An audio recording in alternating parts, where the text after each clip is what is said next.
Jacob was going to die soon. His brain was cooking, his tongue was black and swollen. Still, he heaved his exhausted legs across the burning sand. Maybe, just maybe, his uncle's house would be over the next dune.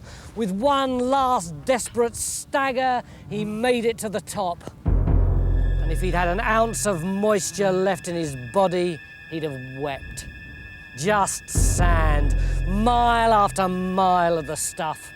He was doomed.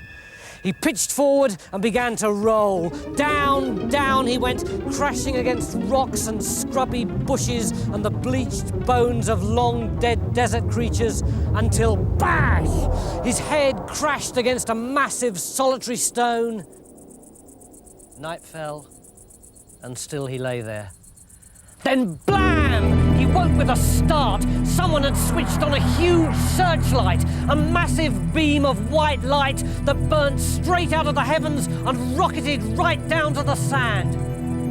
And there were figures moving up and down inside the beam of light, like it was some huge glass lift in the biggest, tallest shopping mall in the entire universe. And the figures had got little gold bands on their heads and massive white wings, and they were wearing these white silk pajama-y things. Angels! They were only angels. And as soon as they got off the bottom of the lift, pop!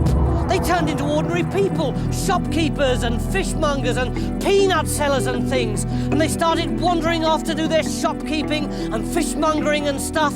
And as soon as they got off the top of the lift, pop! They disappeared into 20 million kilowatts of multicolored light, which was exploding all over the sky to the accompaniment of the sound of 17 symphony orchestras.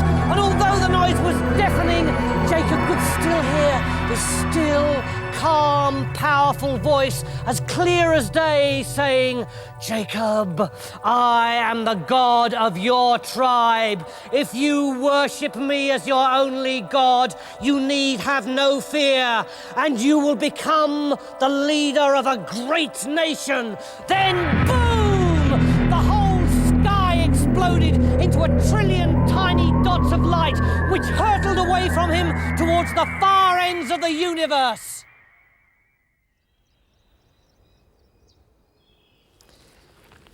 Have you ever woken up in the morning after a really wild party and thought, was I really there? Did that really happen? Did I really do all that stuff? Well, that's how Jacob felt.